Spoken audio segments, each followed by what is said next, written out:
사진을 보시면 최근에 천국보다 아름다운이라고 하는 드라마가 되게 주목을 받고 있습니다. 이 드라마에서 천국을 어떻게 좀 묘사할까 되게 궁금해서 이제 저는 드라마 앞부분만 좀 봤는데요. 이 드라마에서 말하는 천국은 성경에서 말하는 천국과는 좀 매우 다릅니다. 뭐 예를 들면 성경에서 천국은 이 땅에서 여러 가지 상처나 아픔들은 다 회복이 된 상태의 천국에 가게 되는데요. 이 드라마에서 천국은 이 땅에서 가지고 있는 상처를 그대로 가지고 갑니다. 그래서 천국에서 뭐 여러 치유센터에서 막 치유를 받고 그런 장면들이 나옵니다. 그리고 천국에서 또 잘못을 하게 되면 다시 지옥에도 또 갈 수가 있습니다. 저는 뭐 이 드라마 앞부분만 봐가지고 이 드라마가 무엇을 말하고 있는지는 자세히 모르겠지만 제가 그냥 짧게 앞부분만 본 내용을 살펴보면 현대인들이 어쨌든 죽음을 이제 맞이하게 될 텐데 이 죽음을 생각하면서 지금 살고 있는 삶을 돌아보라는 그런 메시지가 아닌가 그런 생각을 하게 됐습니다. 그 드라마에서 이제 부부가 나오는데요. 남편이 먼저 죽어서 천국에 갔고 이어서 이제 아내가 천국을 가게 되는데요. 그 천국에 이제 들어가는 장면이 되게 인상적이었습니다. 우리가 공항에서 비행기 탈 때 그 소지품 검사를 하잖아요. 천국 입국 검사를 하게 되는데요. 천국에 들어갈 때 지상에서 가져온 어떤 것도 가져갈 수가 없습니다. 다 내려놓고 가야 됩니다. 인생은 빈손으로 와서 빈손으로 가야 된다고 하는 그 메시지를 담은 장면인데요. 그 내용을 생각하다가 오늘 본문을 묵상하면서 예수님께서도 인간의 몸을 입고 이 땅에 오셨을 때 빈손으로 오셔서 빈손으로 가셨습니다. 예수님은 짐승들이 먹이를 먹는 구유에서 태어나서 십자가에서 돌아가셨습니다. 낮은 곳에서 태어나셔서 더 낮은 곳에서 돌아가셨거든요.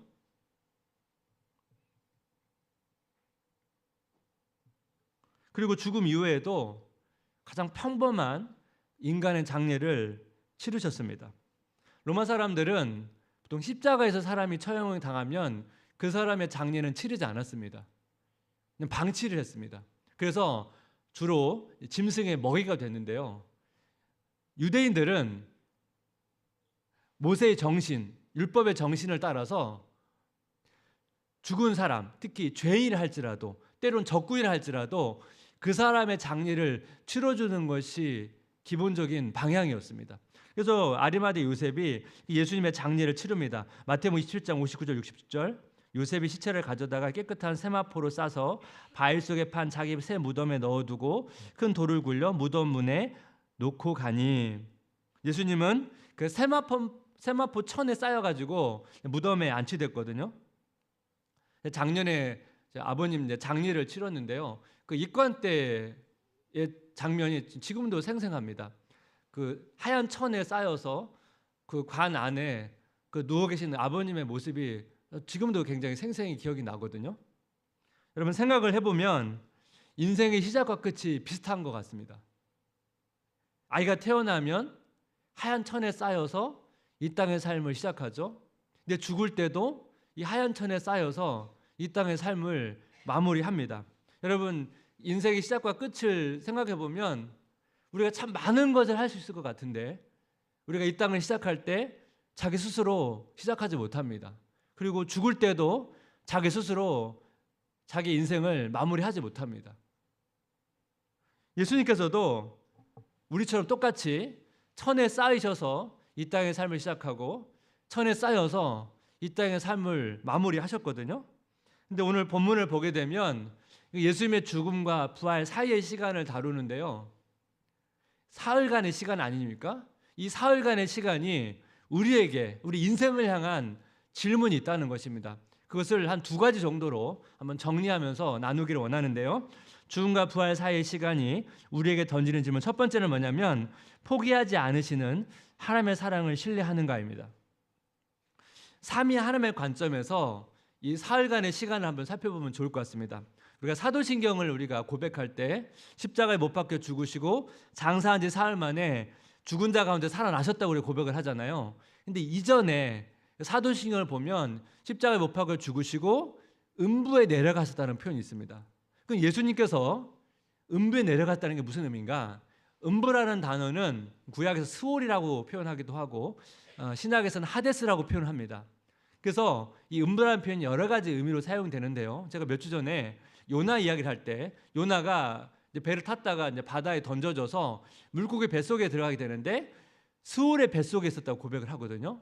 그래서 이 스올에 여러 가지 의미가 있다고 말씀을 드렸죠. 그래서 이 음부라고 하는 것은 이 어두운 곳 이런 의미도 있고 지옥을 의미하기도 하고, 하지만 가장 일반적인 의미는 사람이 죽어서 가는 곳을 의미합니다. 유대인들은 죽어서 심판을 받기 전에 잠시 머무르는 곳, 그곳을 음부라고 말했습니다. 그러니까 예수님께서 음부에 내려가셨다는 것은 예수님께서 인간의 죄를 짊어지셨기 때문에 죽으셔야 됐거든요. 그래서 이 죽음의 권세 아래 있었다는 것입니다. 그런데 우리가 아는 것처럼 예수님은 부활하시거든요. 그다음 예수님은 스스로 부활하실 수가 없어요. 그래서 성경은 예수님의 부활을 설명할 때 어떻게 표현하냐면 로마서 8장 11절은 굉장히 중요한 구절입니다. 한번 같이 읽어보겠습니다. 예수를 죽은 자 가운데서 살리신 이의 영이 너희 안에 거하시면 그리스도 예수를 죽은 자 가운데서 살리신 이가 너희 안에 거하시는 그의 영으로 말미암아 너희 죽을 몸도 살리시리라. 여기 보면 예수를 죽은 자 가운데서 살리신 이의 영이 성령 하나님을 가리키고, 그래서 예수를 죽은 자 가운데서 살리신 이는 성부 하나님을 가리키거든요. 그렇다면 성부 하나님과 성령 하나님이 죽음의 권세 아래 있었던 예수님을 일으키신 것입니다. 예수님은 스스로 부활하신 것이 아니에요. 다시 말한다면 성부 성령 하나님의 포기하지 않는 사랑이 예수님을 부활시킨 것입니다. 삼위 하나님의 교제의 특징이 사랑이거든요. 그 사랑을 다시 표현한다면 포기하지 않는 사랑, 그렇게 여러분 이름을 붙일 수가 있을 것 같습니다. 여러분 성도님의 이해를 좀 돕기 위해서 호세아 이야기를 좀 말씀을 드리면, 선제 호세아는 그 당시 음란한 여인 고멜과 결혼하라고 하는 하나님의 명령을 받습니다. 여러분 선지자 입장에서는 굉장히 순종하기 힘든 명령인데요, 호세아가 순종을 해요. 근데 여러분 이거 끝이 아니에요. 또 다른 순종하기 힘든 명령을 요구를 받습니다. 호세아 1장 9절, 여호와께서 이르시되 그의 이름을 로암미라 하라. 너희는 내 백성이 아니요 나는 너희 하나님이 되지 아니할 것임이니라. 자녀 이름을 로암미라고 하는데 그 이름이 어떻다고요? 너희는 내 백성이 아니라는 거예요. 모든 부모는 자기 자녀에게 좋은 이름, 아름다운 이름, 그런 이름을 지어주고 싶어 하지 않습니까? 근데 하나님께서 로암미라고, 부모가 부르고 싶지 않은, 자녀가 듣고 싶어 하지 않는 그 이름을 주신 거예요. 하나님께서 왜 호세아에게 이런 힘든 명령을 요구하실까? 여기 의도가 있겠죠. 그 당시 하나님과 이스라엘 백성의 관계가 아주 비정상적인 관계였거든요. 그래서 이 하나님과 이 이스라엘 백성이 얼마나 비정상적인 관계인지를 호세아의 자녀 이름을 통해서 이스라엘 백성들에게 알리길 원한 거예요. 호세아가 자녀 이름을 부를 때 그 이름을 통해서 그것을 듣는 이스라엘 백성들이 하나님과 이스라엘 백성의 관계가 정상적이 않구나, 이걸 깨닫도록 하신 거라는 거예요. 여러분 사명은 뭐 그렇다 치더라도 여러분 그 사명을 감당해야 되는 그 호세아와 그 자녀는 얼마나 힘들겠습니까? 만약 우리가 호세아의 상황이라면 우리가 매일 자녀 이럴 때마다 여러분 이런 이름을 부른다고 하면 여러분 얼마나 여러분 마음이 아프겠습니까? 하나님께서 이런 호세아를 아시고 하나님의 계획을 말씀하세요. 호세아 1장 10절입니다. 그러나 이스라엘 자손의 수가 바닷가의 모래같이 되어서 헤아릴 수도 없고 셀 수도 없을 것이며 전에 그들에게 이르기를 너희는 내 백성이 아니라 한 그곳에서 그들에게 이르기를 너희는 살아계신 하나님의 아들이라 할 것이라. 무슨 말씀이냐면 전에도 한번 말씀을 드렸는데 하나님께서 아담을 창조하실 때 하나님의 아들로 창조하셨어요. 이스라엘 백성이 애굽에 있을 때 출애굽할 때 하나님의 아들을 불러냈다고 말씀했거든요. 그러니까 지금 이스라엘 백성은 사실 이미 하나님의 아들이에요. 근데 이스라엘 백성이 하나님의 아들 되기를 거부한 거예요. 그래서 하나님과 이스라엘 백성의 관계가 깨졌거든요. 그 깨진 상태를 로암미라고 하는 자녀 이름을 통해서 얘기해 주는 거예요. 지금 상태가 어떤 상태인지를. 그런데 하나님의 계획은 뭐라고요? 이스라엘 백성을 다시 하나님의 아들로 회복시키는 거예요. 하나님의 포기하지 않는 사랑을 이야기하고 있는 것입니다. 예수님께서 인간의 죄를 짊어지셔서 십자가에 돌아가셨기 때문에 성부 하나님을 아버지라 부를 수 없다고 말씀을 드렸죠. 그래서 나의 하나님이라고 고백합니다. 그렇다면 성부 하나님도 예수님을 하나님의 아들이라고 부를 수 없는 것입니다. 그렇지만 성부 하나님과 성령 하나님 예수님을 포기한 게 아니잖아요. 예수님께서 자신의 삶을 감당하신 후에 부활시켜서 하나님의 아들로 회복을 시키신 것입니다. 여러분, 이 삼위 하나님의 관계를 통해서 우리에게 주신 메시지가 뭡니까? 하나님께서 우리를 선택하셨기 때문에 결코 우리를 포기하지 않을 거라는 거예요. 여러분, 이 진리가 왜 이렇게 중요하냐면 신앙생활에서 우리가 꼭 기억해야 될 중요한 메시지가 많이 있지만 좀 그 중에 가장 중요한 게 뭐냐면, 여러분, 아무리 어려운 상황에 빠져 있다 할지라도, 아무리 힘든 시간이 지속된다 할지라도 그 하나님의 사랑은 변함이 없다는 것, 우리를 포기하지 않는다는 것을 우리가 확신하는 것입니다. 하나님이 얼마나 포기하지 않은지 여러분, 바울을 보십시오. 바울은 예수님과 그리스도를 핍박했던 사람입니다. 열정적으로 핍박했던 사람인데 하나님의 포기하지 않는 사람은 반드시 어떻게 해요? 그 사람을 돌이켜서 하나님의 자녀로 부르시거든요. 근데 우리가 이 하나님의 사랑을 확신하지 못하고 신뢰하지 못하면 모든 신앙의 생활들은 무너지게 됩니다. 여러분, 신앙생활은 결국 하나님께 내 인생을 맡기는 거거든요. 근데 여러분, 이렇게 혼란스럽고 힘든 인생 가운데 우리 그 하나님을 신뢰하지 못하고 그 사랑을 확신하지 못하고 어떻게 여러분 이 힘든 시간을 통과할 수 있습니까? 하나님께서 저를 이제 훈련시키실 때 가장 저를 이제 강하게 훈련시켰던 내용이 바로 이 내용이에요. 제가 뭐 비록 긴 인생을 살지는 않았지만 아주 아파하셨던 적도 있었고, 또 제 계획이 다 실패로 돌아갔던 적도 있었고, 굉장히 관계에 어려움을 겪었던 적도 있었는데, 그때마다 제 안에 갈등했던, 싸웠던 게 뭐냐면 바로 이 질문이에요. 넌 하나님을 신뢰하냐는 거예요. 넌 하나님의 선하심을 믿냐는 거예요. 이것이 제가 굉장히 많이 하나님 앞에 훈련받았던 부분이거든요. 하나님의 메시지는 뭐죠? 나를 신뢰하라는 거예요. 그래서 우리가 매일매일 우리 마음 가운데 계속 새겨야 될 게 뭐냐면 그 변함없는 사랑, 우리를 포기하지 않는 그 사랑을 마음에 새기는 것입니다. 그래야만 우리가 예상치 못하는 상황에 처하기도 하고, 나의 계획이 잘 안 되고, 또 내가 애를 썼던 것이 생각보다 결과가 잘 나오지 않고, 그런 상황에서도 그 하나님을 신뢰하고 갈 수 있거든요. 이것이 되지 않으면 사실 우리 신앙생활이 되게 어렵다는 것입니다. 이것을 우리의 마음에 새게 된다는 것입니다. 죽음과 부활 사이의 시간이 우리에게 던지는 질문 두 번째는 뭐냐면 담대한 용기를 보여주는가. 본문에서 예수님의 죽음과 부활 사이에서 아리마대 요셉을 소개를 하는데요. 마태복음 17장 57절 58절을 보면 저물었을 때 아리마대 부자 요셉이라 하는 사람이 왔으니 그도 예수의 제자라. 빌라도에 가서 예수의 시체를 달라 하니 이에 빌라도가 내주라 명령하거늘. 여기 보니까 아리마대 요셉은 부자래요. 또 그 당시 유대 최고의 종교회의 산헤드린 회원이었습니다. 그러면 부자이고 종교 지도자이고 권력을 가진 사람이고 그 당시에 모든 것을 가진 사람이고 또 하나는 뭐예요? 예수님의 제자래요. 예수님의 제자이다 보니까 이 아리마대 요셉이 고민이 있었거든요. 요한복음을 보면 그 고민을 이렇게 얘기합니다.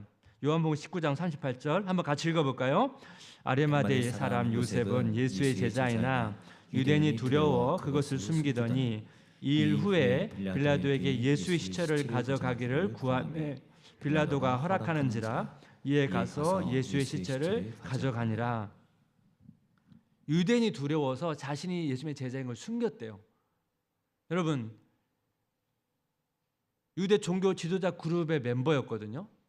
근데 거기서 자신이 예수님의 제자라고 말하는 것은 두려운 일이죠. 왜냐하면 그 그룹이 예수님을 죽이려고 하고 있고 예수님을 어떻게든 시험에 빠뜨리려고 하고 계속 그런 모의를 하고 그런 계획을 세우고 있는데, 그 그룹에서 나는 예수님의 제자라고 말하면 그 공동체에서 비난을 받거나 축출을 당하잖아요. 그러니까 요셉은 자기가 예수님의 제자라는 것을 드러낼 수가 없는 거예요. 그래서 숨겼다는 것입니다. 너무 이해가 되지 않습니까? 지금 이 시대에 우리가 하나님의 자녀라고 그리스도라는 걸 바뀌었을 때 우리가 이 공동체에서 축출을 당하거나 우리가 지금 누리고 있는 모든 것을 다 잃게 된다고 했을 때 우리도 여러분 나 자신을 하나님의 자녀라고 그리스도라고 말하는 것이 여러분 쉽겠습니까? 근데 아리마대 요셉의 마음에 신경의 변화가 생깁니다. 그래서 누가복음 23장 50절 51절을 보면 공회 의원으로 선하고 의로운 요셉이라 하는 사람이 있으니 그들의 결의와 행사에 찬성하지 아니한 자라. 그는 유대인의 동네 아리마대 사람이요 하나님의 나라를 기다리는 자라. 가로를 보니까 그들의 결의와 행사에 찬성하지 아니한 자. 이게 무슨 얘기입니까? 그 그룹에서 예수님을 죽이려고 하고 그래서 그런 혐의들을 계획을 짤 때 거기에 반대표를 던졌다는 거예요.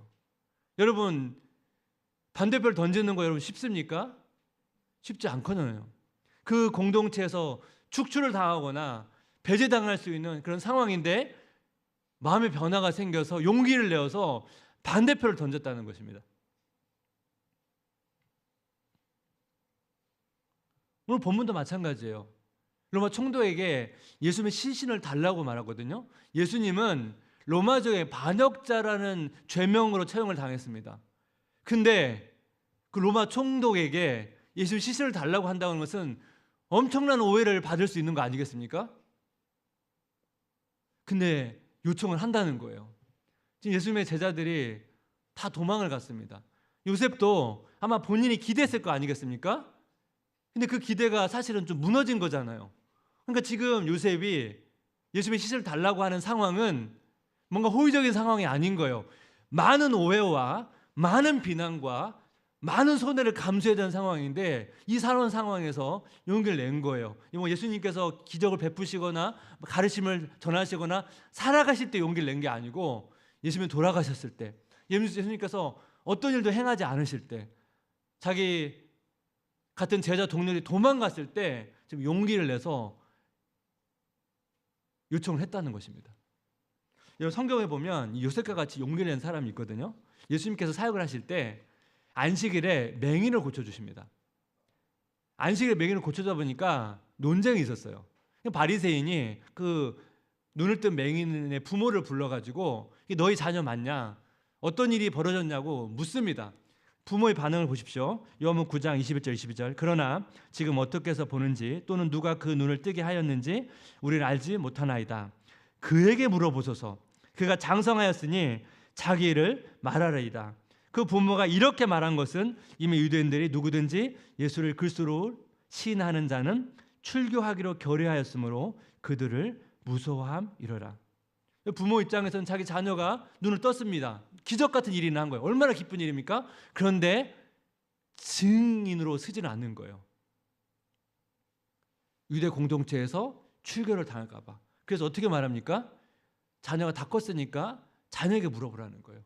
그 정도로 여러분 이 유대 공동체에서 축출을 당하는 것은 두려운 일이거든요. 부모조차도 용기를 내지 못합니다. 그러니까 바리새인이 다시 눈뜬 맹인을 불러가지고 다시 설명하라고 말합니다. 여러분 맹인이 어떻게 반응하는지 보십시오. 요한복음 9장 30절 33절. 창세 이후로 맹인으로 난 자의 눈을 뜨게 하였다 함을 듣지 못하였으니 이 사람이 하늘께로부터 오지 아니하였으면 아무 일도 할 수 없으리다. 맹인은 선택이 있어요. 부모처럼 회피할 수도 있어요. 그러면 출교를 당하지 않아요. 근데 만약 진실을 말하면 출교를 당할 수 있어요. 여러분 얼마나 갈등이 되겠습니까? 맹인이 진실을 말해요. 맹인이 진실을 말합니다. 예수님은 하나님께서 보내신 자라고 말합니다. 그래서 결과적으로 여러분 출교를 당하는데요. 그렇다면 여러분 맹인은 눈을 뜨는 축복을 받았지만 또 하나 뭐예요? 공동체 축출을 당하는 큰 어려움을 겪은 거예요. 하나를 얻고 하나를 잃었습니다. 근데 여기서 중요한 게 뭐냐면 예수님의 반응입니다. 예수님께서 이 출교당한 맹인을 찾아가셔요. 그럼 여러분 생각해 보십시오. 이 맹인은 눈을 떴지만 평생의 소원을 이뤘지만 지금 뭐가 가장 필요합니까? 다시 공동체로 들어가는 거예요. 근데 여러분 예수님의 반응을 보십시오. 요한복음 9장 35절 38절 한번 같이 읽어보겠습니다. 예수께서 그들이 그 사람을 쫓아냈다 하는 말을 들으셨더니 그를 만나사 이르시되 내가 인자를 믿느냐?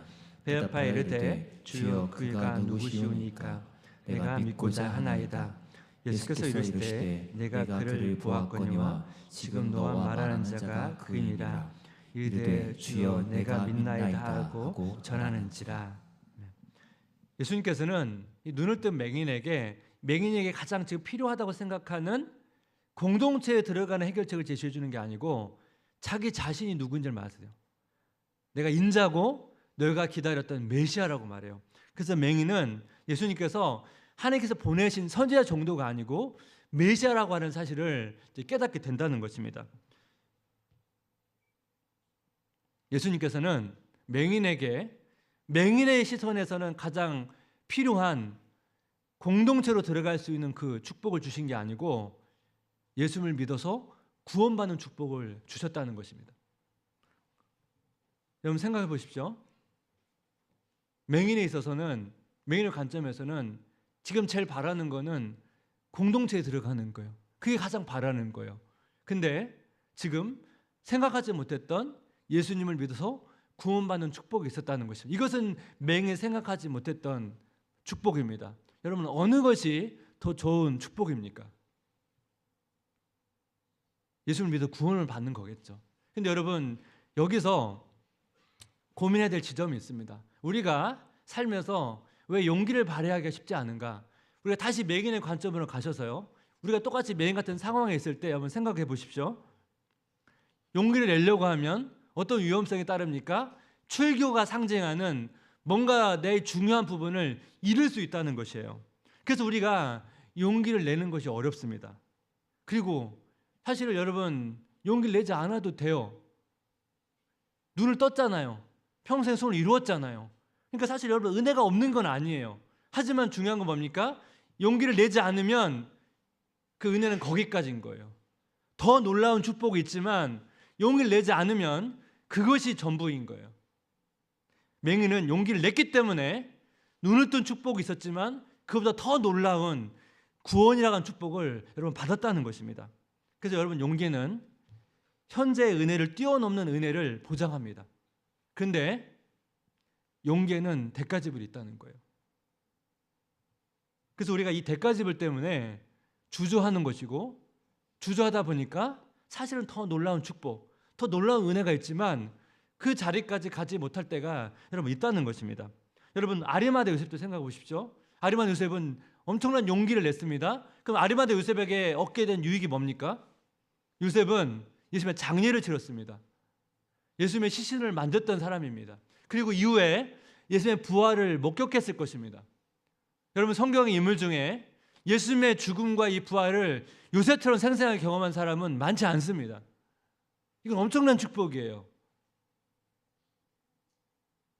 예수님의 죽음과 부활을 귀로 들었던 사람보다 직접 만지고 보고 느꼈던 요셉의 인생 가운데 아마 생생하게 각인되어서 그것을 여러분 느꼈을 것입니다. 이거는 성경에 말하지 않는 축복이지만 여러분 이것처럼 여러분 놀라운 은혜가 어디 있습니까? 예수님을 사실 우리가 한 번이라도 직접 보는 거에 소원 아닙니까? 그거를 직접 만지고 느끼고 경험했던 이 축복은 요셉의 인생 가운데 평생에 놀라운 축복이 전 되었다고 저는 믿거든요. 그 아들러의 심리학 책을 풀어 쓴 미움받을 용기라는 책이 있습니다. 이게 꽤 오랫동안 베스트셀러였는데요. 이 책이 말하고 싶은 게 바로 그런 거예요. 행복한 삶을 위해서는 미움받을 용기가 필요하다는 거예요. 미움을 받더라도 용기를 가지고 자기 길을 가게 되면 반드시 거기에는 행복과 자유가 있다는 것입니다. 여러분 용기는 행복과 자유를 위한 반드시 필요한 부분인데 반드시 뭐예요? 미움받을 수 있다고 하는 대가지불이 필요하다는 거예요. 여러분 이건 성경의 내용도 아니지만 오늘 본문에서 말한 내용과 여러분 연결되지 않습니까?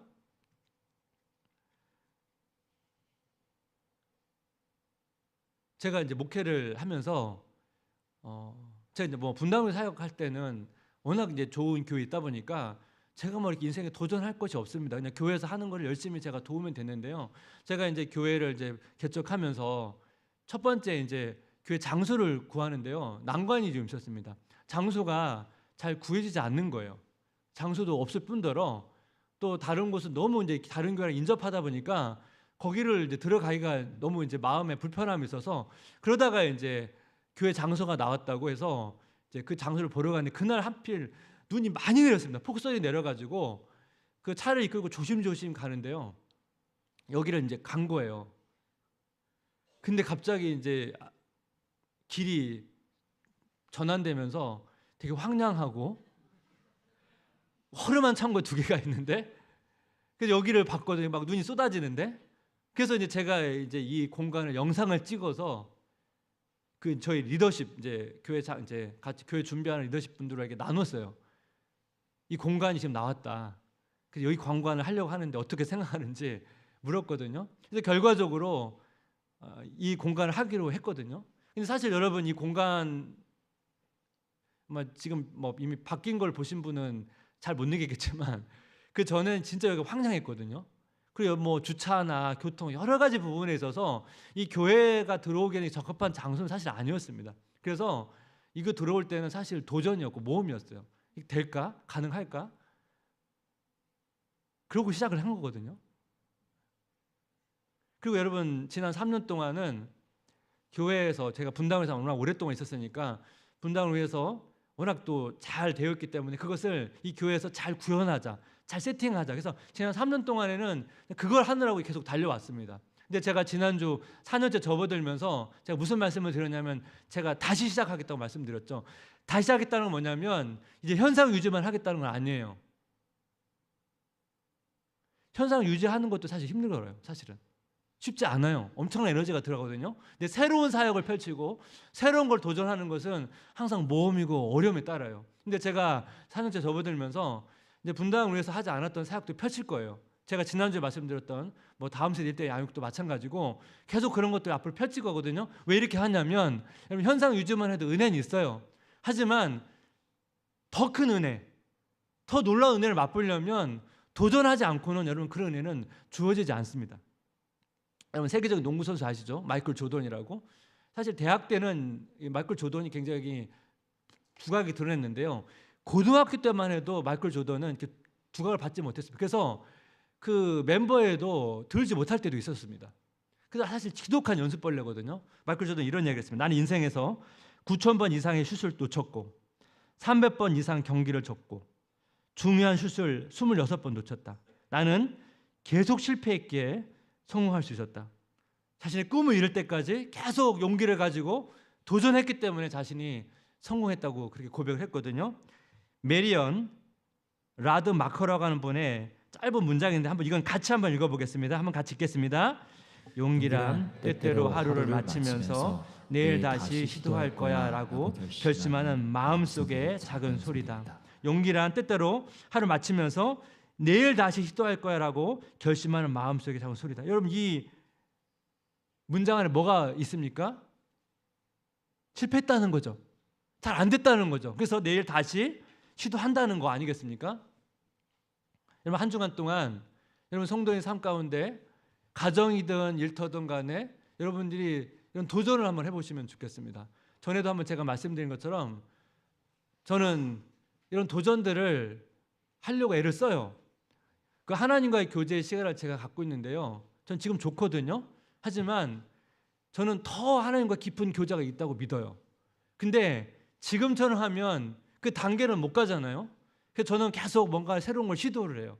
근데 여러분 새로운 걸 시도하면 어떤 어려움이 있냐면 제가 지금 은혜를 누리지 못하는 건 아니거든요. 새로운 걸 시도하면 지금보다 은혜를 못 받을 가능성이 높아요. 왜냐하면 낯선 거거든요. 새로운 걸 시도한다는 것은 실패할 가능성이 많아요. 그럼에도 불구하고 제가 왜 계속 시도하냐면 전 더 깊은 관계로 가고 싶거든요.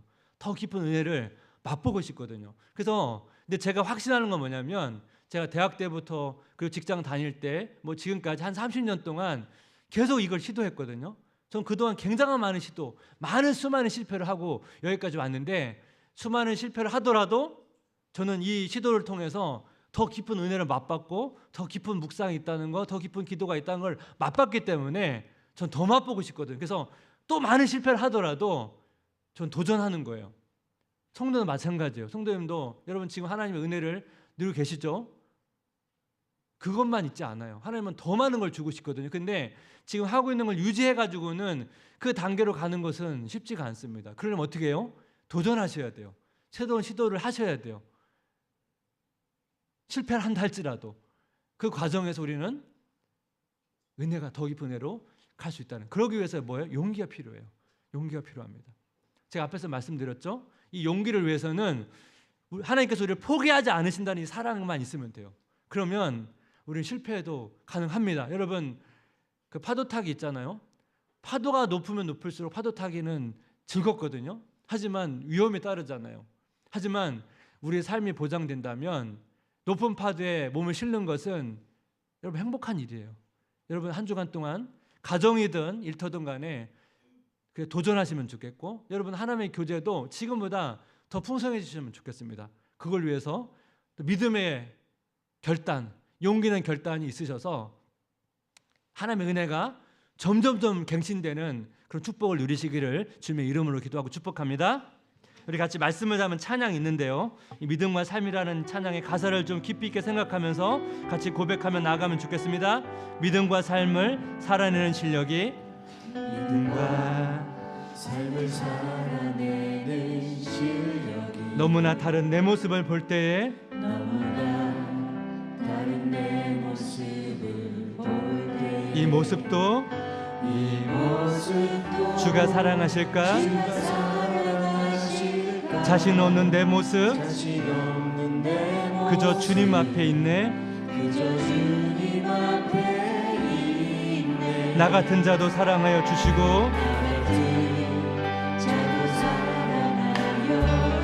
한 번도 나를 떠나지 않으셨네.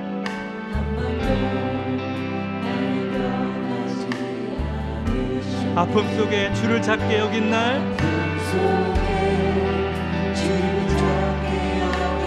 꾸짖지 않으시고 내 손 잡아주시네. 오직 주님 안에 두려움 없네. 고난을 통해 날 만드심을 믿네. 주님만이 내 모든 것 되시면 주의 강한 손 날 붙드시네.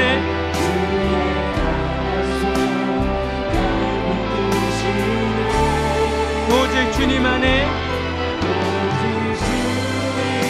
소망 있네. 내 삶을 통해 영광 받으실 주님,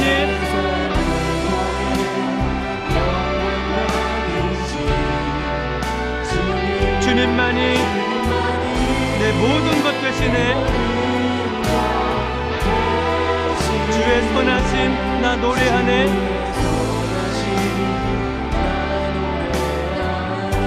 나 같은 자도 사랑하여 주시고 나 같은 자도 사랑하여 주시고 한 번도 나를 떠나지 않으셨네. 아픔 속에 주를 찾게 여긴 날 꾸짖지 않으시고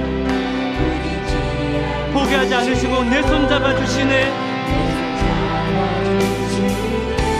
오직 주님 안에 두려움 없네. 고난을 통해 날 만드심을 믿네.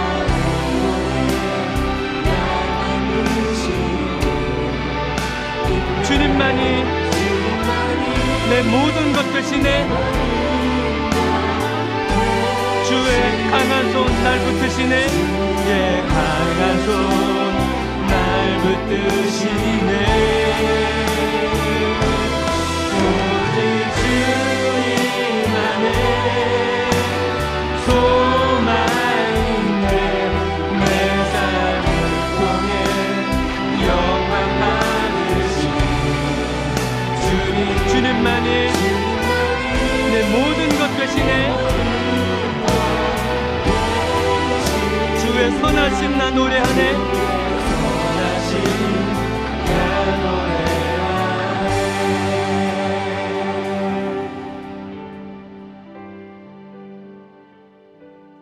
하루 또는 한 주 우리 인생을 보면 인생은 결국 선택하는 거거든요. 두 가지의 길이 있습니다.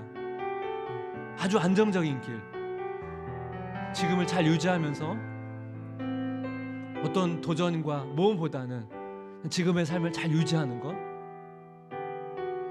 또 다른 길은 용기가 필요하고 그 용기에 따른 때로는 손해를 감수해야 되고, 하지만 그 길을 선택할 때 내가 이제 생각하지 못했던 놀라운 은혜와 축복이 있는 이 두 가지 길이 있습니다. 성도님, 어떤 삶을 지금 선택하고 계십니까? 그리고 어떤 길을 여러분 걸어오셨습니까? 혹시 여러분 지난 과거 동안 용기를 내어서 선택을 했는데 그 결과 때문에, 그것 때문에 때로는 실패하고 좌절해서 다시 용기를 내가 너무 두려운 그런 마음이 있다면 이 시간 다시 한번 우리를 포기하지 않으시는 그 하나님의 사랑을 의지하면서, 하나님, 내가 다시 한번 용기를 내어보겠습니다. 믿음의 발걸음을 내어보겠습니다. 그래서 비록 너무나 예상할 수 없는 그 발걸음이지만 하나님께서 나를 향해 예비해 두신 그 놀라운 은혜와 풍성한 사랑과 그 축복을 내가 맛보기를 원합니다. 하나님, 저에게 그 용기를 허락해 주시고 변함없는 포기하자 그 사랑을 내 마음 가운데 부어 주시옵소서. 그래서 이번 또 한 주간 동안 가정에서, 일터에서 그 믿음의 용기 있는 발걸음 내드릴 수 있도록 우리를 붙잡아 달라고, 은혜를 달라고 간절히 기도하며 나가겠습니다. 같이 기도하겠습니다. 하나님 아버지,